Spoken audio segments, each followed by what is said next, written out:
शेर और चूहा की कहानी। एक समय की बात है। एक जंगल में एक शेर रहता था। वह उस जंगल का राजा था।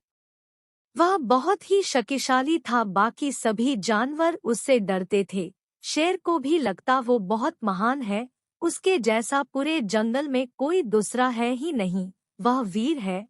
उसे किसी की मदद की जरूरत नहीं पड़ती, बल्कि किसी की कोई समस्या होती तो वह शेर के पास ही लेकर आता।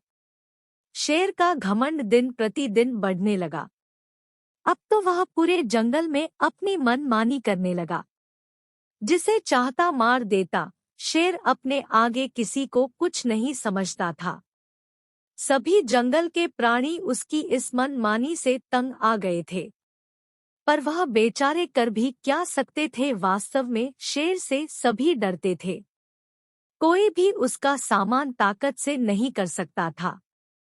एक दिन शेर दोपहर में सो रहा था, तभी पास के बिल से एक चूहा खेलते खेलते उसके ऊपर आ गया और फिर चूहा सोते हुए शेर के ऊपर खेलने लगा। फिर अचानक से शेर की नींद खुद गई और फिर उसने उस चूहे को पकड़ लिया। फिर चूहे ने बहुत विनती किया कि आप तो इस जंगल के राजा हैं, आप महान हैं, मुझ जरा से चूहे को खाकर तो आपका पेट भी नहीं भरेगा। आप मुझे छोड़ दे। शेर नहीं माना। तब चूहे ने शेर से कहा, समय आने पर मैं आपकी जरूर मदद करूंगा, कृपा मुझे छोड़ दे। शेर बहुत तेज हंसा, तू जरा सा चूहा जंगल के राजा की मदद करेगा। मुझे कभी किसी की मदद की जरूरत है पड़ती। पर जब चूहे ने बहुत विनती किया तो कुछ देर सोचने के बाद शेर ने चूहे को छोड़ दिया। पर एक दिन की बात है, शिकारियों का एक दल उस जंगल में आ गया और उन शिकारियों में जंगल के जानवरों का शिकार करना शुरू कर दिया। एक दिन एक शिकारी ने जंगल के राजा यानी उसी शेर को अपने जाल में फंसा लिया। अब तो शेर बहुत परेशान हो गया, कैसे इस जाल से निकला जाए।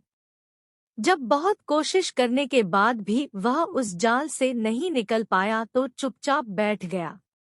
जंगल का कोई भी जानवर अपने राजा की मदद के लिए नहीं आया। तभी उस चूहे को पता चला कि शेर को शिकारियों ने पकड़ लिया है। वह तुरंत गया और अपने नुकीले दांतों से जाल को काट दिया और शेर को आजाद कर दिया। इस तरह शेर को अपनी गलती का एहसास हुआ कि कोई कितना भी ताकतवर क्यों न हो, हर किसी में अपनी अपनी विशेषता होती है। घमंड में आकर किसी का अपमान नहीं करना चाहिए, बल्कि सभी जीव बराबर है और सबका सम्मान करना चाहिए। कभी भी घमंड में आकर ऐसे वचन नहीं बोलने चाहिए जो दूसरों को दुख दे।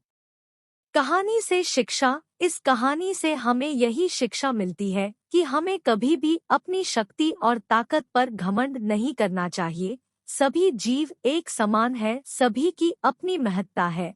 जिसे हम तुच्छ और छोटा समझते हैं, समय आने पर वही हमारी मदद करता है।